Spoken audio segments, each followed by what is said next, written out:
If you ride an electric scooter, especially a Segway Max G3, this is the one upgrade that can actually stop cars from ignoring you.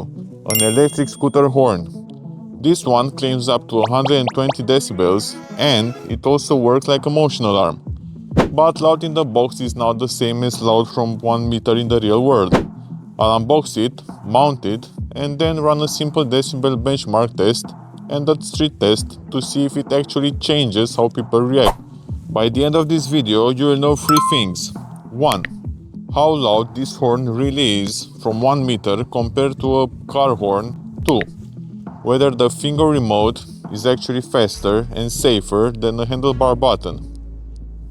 3. Whether the motion alarm fixture is a rear deterrent or just noise. So, without further ado, let's unbox the Pidzoom finger horn.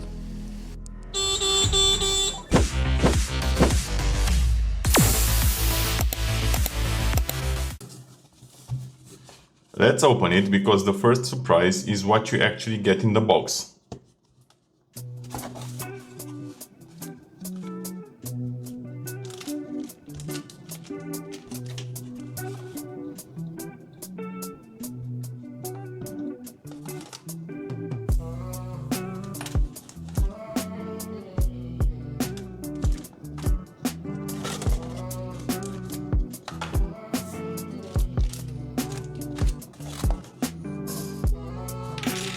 So, it appears that inside we have the main horn unit, a finger remote, a wired handlebar button that you can actually connect to the horn unit if you want, a USB-C cable, and different mounting for, different scenarios, depending on how you're gonna use this product.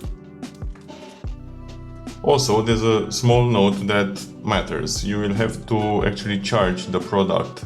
I mean, it will probably come charged, but it's recommended that you charge the product before the first use. As you can see, it has a Type-C cable.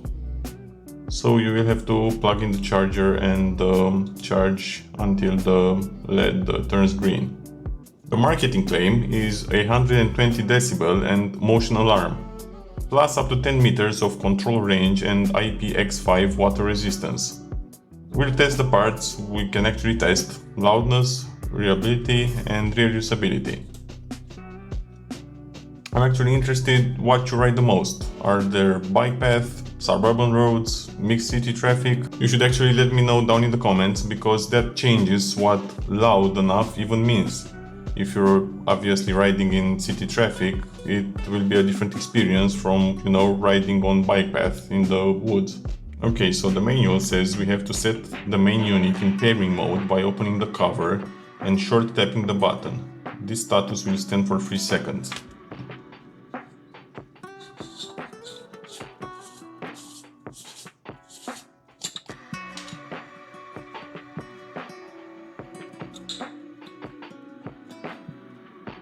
Button. Okay, so that's the button. You have to short tap the button. While the main unit is in pairing mode, press the middle button on the remote. A sound on the main unit confirms the successful pairing. It's pairing mode. Okay, that was loud. But apparently it works now. So what we have to do is we'll put this back.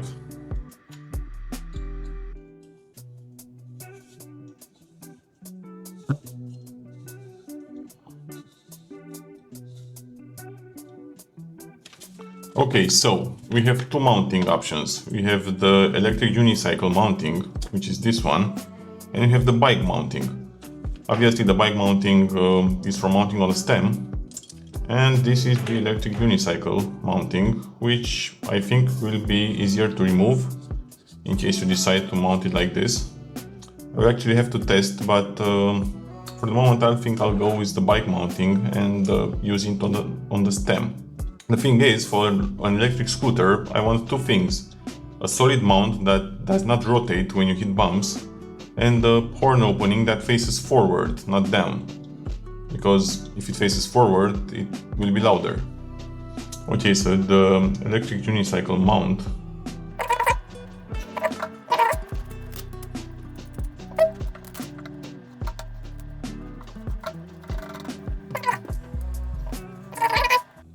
Okay. So that should probably do it. It also has this rubber protection so you don't scratch your device, which is pretty nice. And you can actually adjust it by rotating.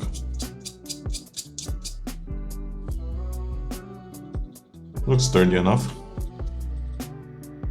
Regarding pairing, well, if your remote is not responding, it might be asleep or not paired. The manual says that the unit can go into sleep after about 40 minutes without vibration, and vibration wakes it up. Inside the horn, as I said, you have to press the middle button to confirm, and you can pair up to two remotes. This is the finger remote, and this is the handlebar remote, in case you want to use this. I'm not sure exactly which I'll use. Honestly, this finger remote is rather interesting because you can put it on your finger. And I think it's pretty convenient to, you know, just have the horn right at your fingertips without you having to move your hands on the handlebars. This is actually a nice feature. And the remote buttons are pretty simple. Center button triggers the horn, top and bottom arm or disarm the motion alarm. Arm gives you a confirmation sound, disarm gives you a different confirmation sound. This is actually the entire point of this product, triggering a horn without changing your grip. On a scooter, especially in traffic, I do not want to take my hands off the brake or, reposition my hand mid-turn. So having a horn right at my fingertips is obviously nice. Now, the part everyone argues about, decibels. Here's the first big mistake. Measuring sound right next to the horn. That inflates the number and tells you nothing about real traffic. We're gonna do a simple benchmark. I'm gonna do 3 measurements. On the same spot, same phone position, same wind conditions. 1. A car horn from 1 meter away as reference. 2. The horn from 1 meter away directly in front. 3. The horn from 3 meters away because that is closer to real passing distance. Okay, quick safety warning. Do not put this near your ears. The manual actually warns about hearing damage.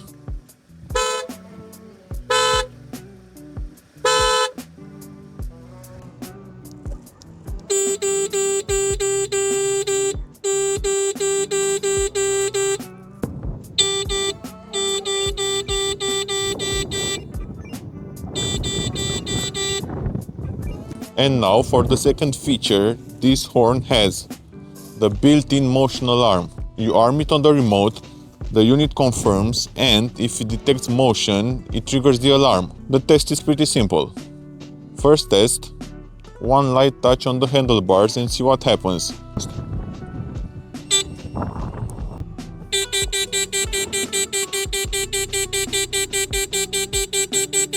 Second test, stronger shake, like, someone is trying to steal it.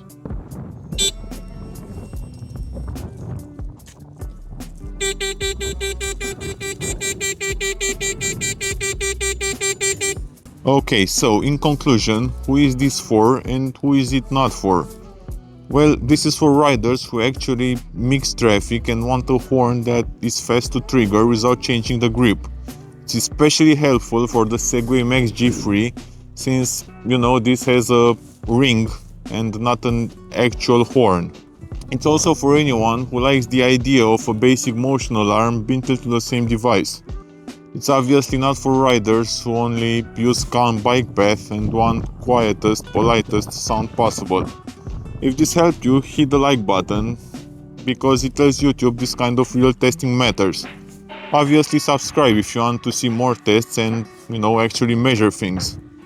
And comment your ride environment, because this actually decides if this horn is nice to have or it's actually useful.